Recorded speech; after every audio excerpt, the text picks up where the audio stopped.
el viejo Juvenal se preguntaba aquello de quis custodies ipso custodiet, ¿quién vigila a nuestros vigilantes? Y esa es la pregunta que nos hacemos hoy día.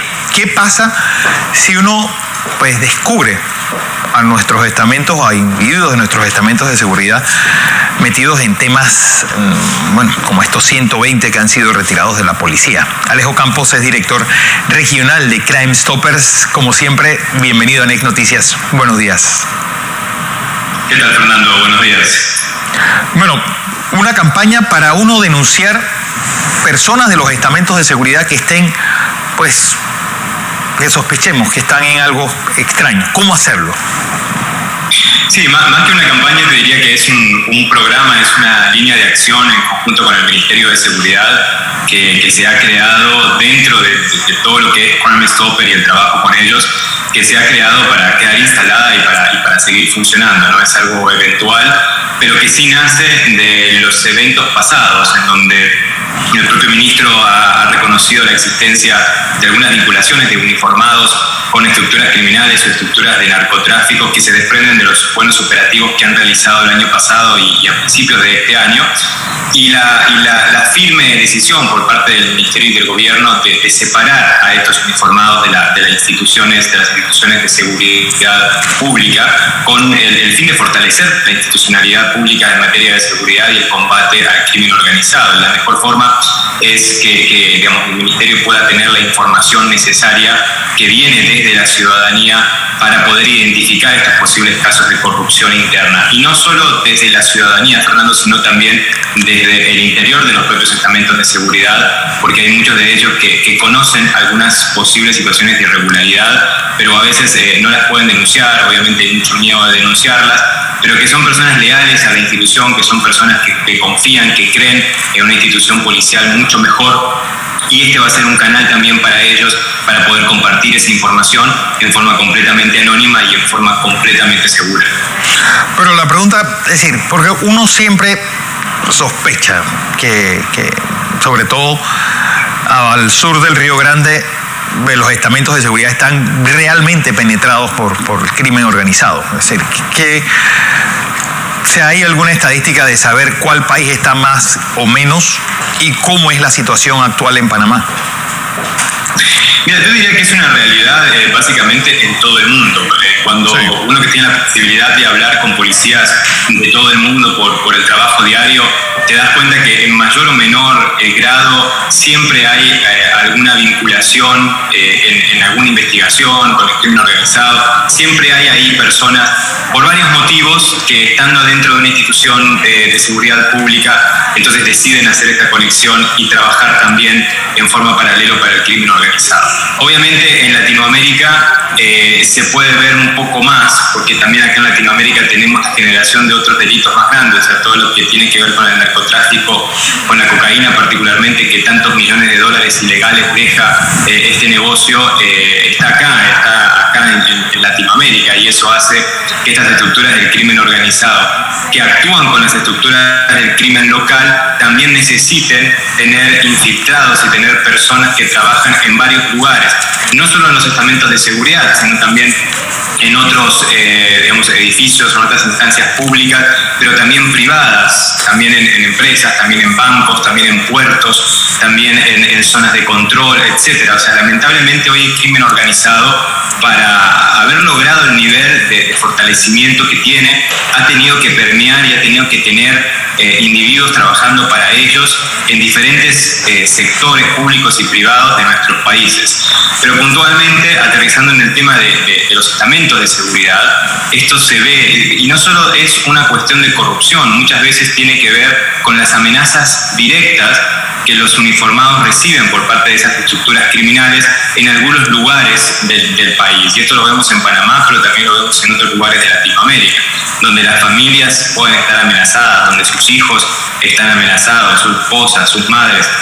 Entonces es muy difícil, decir es simplemente corrupción. Hay todo un sistema alrededor que puede estar influenciando para esto, y los temas de amenazas a la seguridad familiar de un uniformado pueden ser uno de ellos. Entonces esto también tiene que ser acompañado de algún proyecto que venga a acompañar el desarrollo y la protección de los integrantes de los estamentos de seguridad, que muchas veces están solos los territorios. Bueno, mejores salarios, mejor equipo, pero ¿cuántos de nuestros países están pues dispuestos a hacer eso y a pagar y no verlo como un gasto inútil? Por ejemplo, como el de los ejércitos en América Latina, que se han convertido en los grandes lastres de los presupuestos y de la propia democracia. Sí, es un tema que siempre está en debate, ¿no? El tema del presupuesto a los estamentos de seguridad y sobre todo de países en Latinoamérica que venimos de pasar por ciertas dictaduras o por ciertos procesos de este tipo, en donde a veces nos da cierto temor a poder fortalecer mucho más los estamentos de seguridad o los ejércitos que existen en nuestros países. Pero la realidad es que ellos son los únicos encargados de poder contrarrestar el efecto del crimen organizado, que cada vez está siendo más poderoso y que no solo afecta los temas de seguridad pública, sino que también afecta los temas de economía, creando burbujas económicas, creando más desempleo, desestabilizan toda la parte de educación que recién estaban hablando ustedes y toda la parte de esta construcción cultural. O sea, cada vez se construye más una cultura narco en nuestros países y eso cada vez se está instalando mucho más. Y crear y digamos, desprogramar a la sociedad de esta cultura narco para volver a programar una sociedad con ciertos valores es algo muy difícil, pero que se ha permitido en estos últimos 20 años. Entonces todas estas cosas son al final las que inciden cuando después terminamos hablando de corrupción en estamentos de seguridad. No es gratuito y no nace de un día para otro. Son procesos que lamentablemente hemos llevado adelante y que en forma consciente o inconsciente por parte de los gobiernos que hemos tenido durante muchos años en Latinoamérica se ha ido gestando y se ha ido creando. El tema es empezar a resolverlo desde algún momento y en algún momento, y bueno, estas pequeñas acciones pueden contribuir. Alejo, por tu experiencia, la cantidad de droga que se está captando es debido a un aumento en la producción en Colombia y, bueno, Perú y Bolivia y Ecuador, o mejores servicios de inteligencia en nuestro país. Mira, para nosotros tiene que ver con ambas cosas. Evidentemente se está hasta triplicando la producción de cocaína en América del Sur y eso hace obviamente que exista más producto disponible, o sea, que haya que transportar más producto y por lo tanto las incautaciones incluso que se hacen son más grandes. Pero también esto viene acompañado se ha fortalecido mucho, sobre todo yo te diría, la voluntad política en el combate al crimen organizado y particularmente a una de sus principales actividades financieras, que es el narcotráfico. Y esto ha aumentado mucho la comunicación entre los países, sobre todo entre países productores, con países intermediarios y países distribuidores en materia de combate a esta estructura. Y el resultado de esto, por lo tanto, es mayores incautaciones, pero no solo la incautación per se, sino que lo que viene atrás de la incautación, que es lo que más aplaudimos en este momento, es la desarticulación de las estructuras del crimen organizado. Y eso es algo que Panamá está haciendo muy bien en este momento y ustedes lo están viendo, y eso es lo que ha provocado en los últimos meses una pequeña ola de violencia, más que nada relacionada a los ajustes de cuenta, porque recordemos, y esto quedó muy claro ahora, o sea, este crimen transnacional organizado que no está sentado acá en Panamá, que está sentado en otros países, en otros continentes, pero sí opera a través de las estructuras del crimen local en Panamá y las logra fortalecer. Entonces, cuando estos operativos son exitosos, estas estructuras locales tienen que reorganizarse sí o sí, tienen que hacerlo rápidamente. Y la forma más rápida de hacerlo es a través del cabecilla de la agrupación de enfrente, eliminarlo y quedarme con mi territorio. Pero esa acción genera una venganza de este que lo hizo. Entonces, esto genera estos ajustes de cuenta continuos. Es normal que pase. El tema nada más, obviamente que no es normal que aumente la cifra de homicidios, así sean de grupos pandilleros o no sean de grupos pandilleros, pero lo importante es que la sociedad civil, o sea, la gente trabajadora, la gente honrada de estos lugares no esté involucrada y en el medio de estos tiroteos. Entonces, por eso es que igual hay que prevenir estos tiroteos, estos ajustes de cuenta. Pero, respondiendo otra vez a tu pregunta, se debe a las dos cosas, y sobre todo nosotros decimos, hay que seguir fortaleciendo todas las acciones que tienen que ver con el punto final del producto de la cocaína, o sea, los países en donde se vende al final esta cocaína que termina costando hasta 100 y 200 y 300 veces más del país de origen. Ahí es donde hay que atacar mucho. Al final nosotros en Latinoamérica estamos en el medio de algo, obviamente que hay consumo interno, pero estamos en el medio de una línea de transporte. Entonces hay que atacar esto mucho en Europa, hay que atacar mucho esto en Estados Unidos y en Canadá, donde el consumo es altísimo. Hay que atacar esto en Asia también, donde el consumo es alto y cuesta muchísimo un gramo de cocaína, porque ahí es donde realmente está el dinero y es desde ahí en donde están viniendo estas órdenes para fortalecer a las estructuras de nuestro continente. Alejo, ¿cuánto tiempo se demora en reemplazar a toda esta gente que han sacado de circulación a través de la operación Fisher, por ejemplo? Es decir, ¿en cuánto tiempo se regenera la estructura narcotraficante cuando le cortas un ala importante como esta? Es muy difícil poner un tiempo, decirte una semana, 2 semanas, un mes, porque todo depende del nivel de la estructura, cómo esté organizada internamente. Lo que sí te puedo decir es que eso sucede lo más rápido posible, porque al final el crimen organizado lo que busca es dinero ilegal, es generar el negocio ilegal para generar fondos ilegales. Es lo único que le interesa, no le interesa nada de estructuras. Entonces, al final, el dueño de la cocaína, lo que le va a interesar rápidamente es que resuelvan el problema. Y pero, si por ejemplo, no resuelve esa estructura, lo va a resolver otra. Estos detenidos, ¿qué era su labor dentro de esta macroorganización? Ellos transportaban droga, ellos recibían dinero, ellos pues le escondían. ¿Cuál era su rol dentro de esta grande organización que maneja en Panamá el narcotráfico internacional? La verdad no tenemos esa información, es una información que está más que nada en Fiscalía, en la parte de investigación, sí. Pero lo que podemos presuponer tiene que ver, o sea, con la posición que ocupa Panamá en esto, que es un tema de transbordo. Entonces todas aquellas actividades que tengan que ver con recibir la carga desde Sudamérica, ponerla en los contenedores que van hacia Europa y hacia Estados Unidos, y todas las actividades conexas a eso, es a lo que están relacionados, y por lo tanto después también puede existir algo de colocar el dinero en forma legal en el sistema financiero. Pero básicamente eso, y lo que siempre decimos, el acompañamiento de estas estructuras que también realizan otras actividades criminales como el contrabando, que el contrabando, el famoso comercio ilícito, en Panamá es muy grande y ayuda a financiar a esta operación más grande del narcotráfico. La última encuesta o estudio, por ejemplo, solo en el caso de cigarrillos, 88% del mercado es ilegal en Panamá. 88. Eso quiere decir que esto genera muchísimo dinero en el cash flow del día a día. Pero es ilegal porque el precio del cigarrillo es muy caro en Panamá.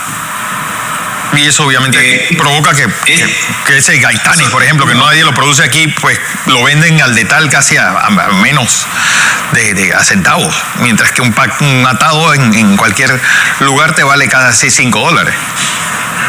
Es correcto, Fernando. Siempre decimos que tanto en cigarrillos como en otros productos, cuando hay medidas, regulaciones legales muy restrictivas o prohibitivas incluso, lo que genera eso es automáticamente un mercado ilegal.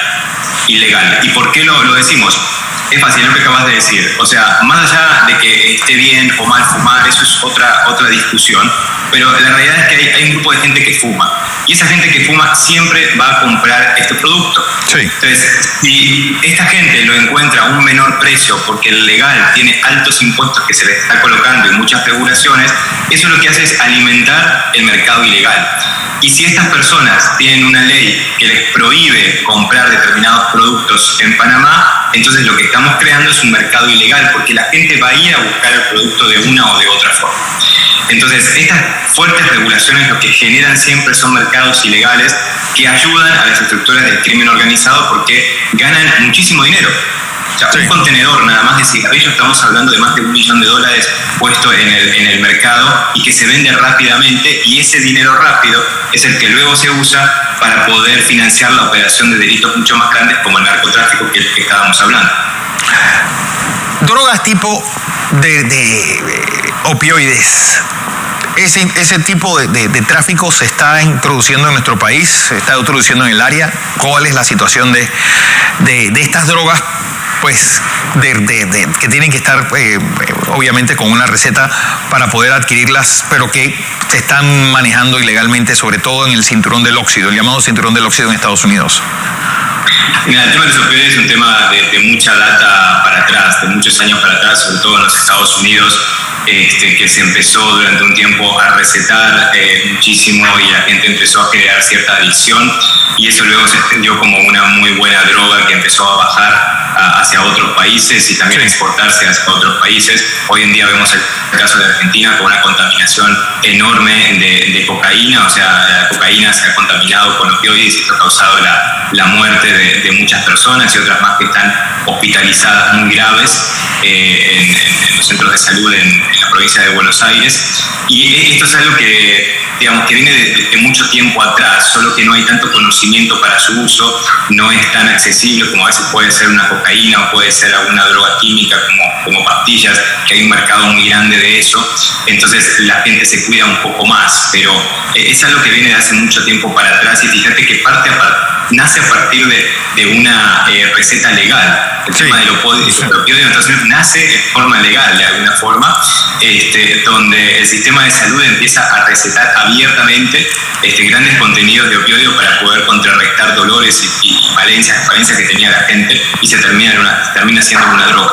Sí. Entonces, son temas que hay que revisar. Por eso decimos que siempre la revisión de las legislaciones y las regulaciones en nuestros países son claves, porque generan efectos secundarios, no solo en el país en el cual esa legislación o regulación es efectiva o se implementa, sino en el resto de los países. ¿Por qué? Porque estamos frente a que son transnacionales. Entonces, las legislaciones en esta materia y en otras deberían dejar de verse como exclusivamente legislaciones nacionales, porque la ley de un país afecta automáticamente a la ley de otro país. Y te pongo un ejemplo muy claro.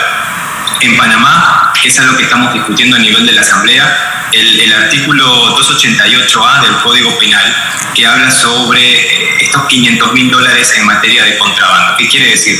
Que toda incautación por debajo de los $500.000 en Panamá no se considera ilegal o de materia criminal, y por lo tanto no pasa a investigación a una fiscalía. Eso quiere decir que en Panamá básicamente no existe el contrabando como un delito criminal, sino como simplemente una falta administrativa que lo atiende a aduanas. Estamos hablando de Panamá, donde pasa el 7% del comercio internacional, cuando en otros países de la región este número habla de $5.000 o de $10.000. Wow. Entonces, ¿qué tiene que ver esto? Digamos, el crimen organizado transnacional sabe que en Panamá puede operar mercancías de contrabando por $500.000 para abajo, que básicamente no va a completar un delito, digamos, sí, importante. Pero el gran problema, Alejo, es una mercancía que salga de zona libre ya es considerado contrabando. Pero sí, yo creo que la razón, el espíritu de una ley con cuotas altas es exactamente porque tenemos zonas francas por todo el país, y sacar mercancía de esa zona franca ya se considerarían pues como un delito y tendría pues todo lo que está detrás.